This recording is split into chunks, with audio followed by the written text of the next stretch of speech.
तो कोई उसके पति को परास्त नहीं कर सकता। इतना शक्ति वृंदा के सतीत्व में था, पतिव्रता में था। इसलिए हम कहते हैं सभी स्त्रियों को क्या बनना चाहिए? पतिव्रता बनना चाहिए। संत कहते हैं एक ही धर्म एक व्रत नेमा,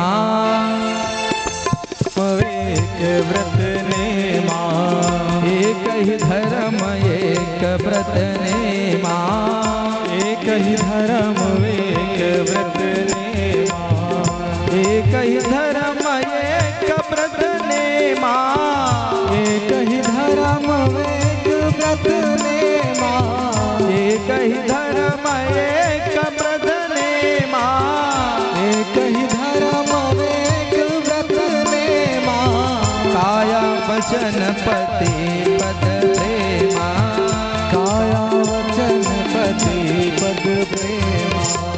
तो वृंदा परम भागवत थी, लेकिन उसका पति दुष्ट था। उसका नाम जलंधर था। जलंधर अनीति कर ही अनीति जाई नहीं बरनी, खूब अत्याचार किया। तो देवता उसके अत्याचार से दुखी हुए। तो देवता सब नारायण के पास गए, भगवान से कहा जलंधर का वध करना है। तो भगवान की भक्त है उसकी पत्नी, और भगवान ही उसके पति को कैसे मारेंगे? तो देखो भगवान नारायण के बारे में संत कहते हैं कि भगवान नारायण धर्म को बचाते हैं, है ना। उसके बाद क्या परिणाम होगा इसको देखते नहीं है। भक्त है तो क्या हुआ?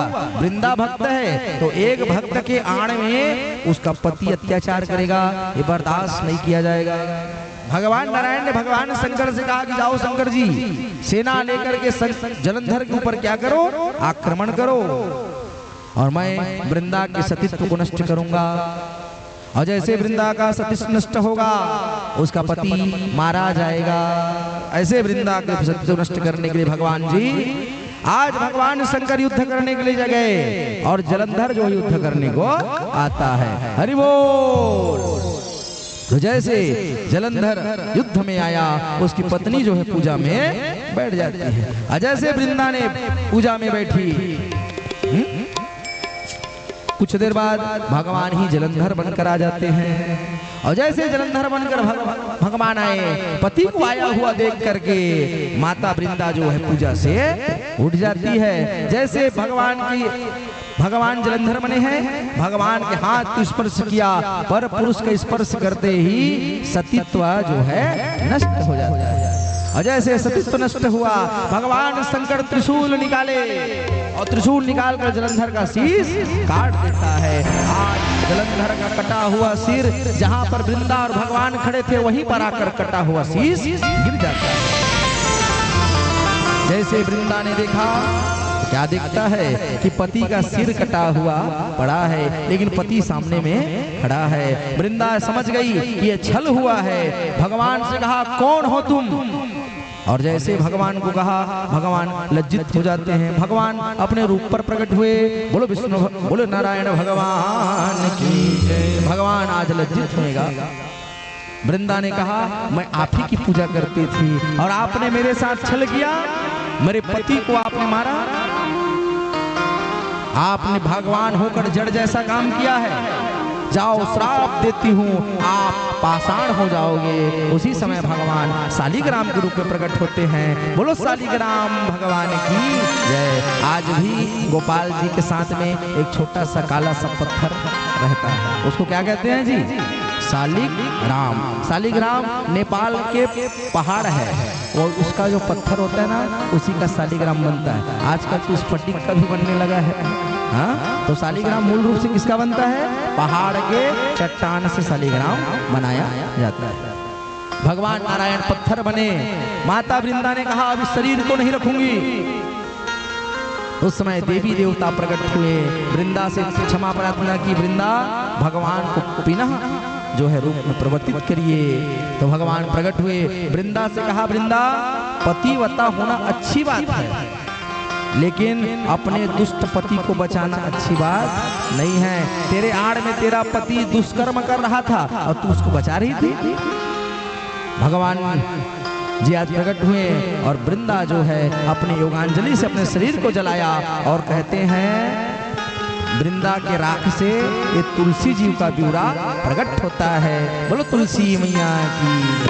अब इसी को आज हम तुलसी के नाम से जानते हैं। भगवान ने कहा आज से कलयुग में भगवान नारायण की एक पत्नी होगी जिसका नाम है तुलसी, जिसका नाम है वृंदा। तो भगवान की पत्नी है।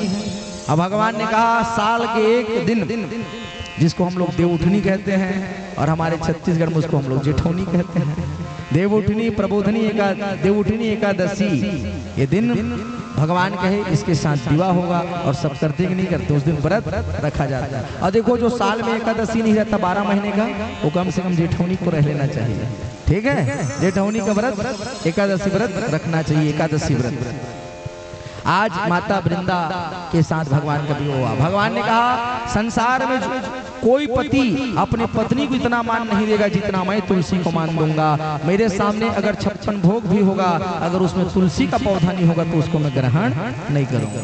इसलिए आज भी भगवान नारायण की पूजा में भगवान कृष्ण के और भगवान राम के या भगवान नारायण के जितने 24 अवतार हैं उनकी पूजा में तुलसी दल होता है।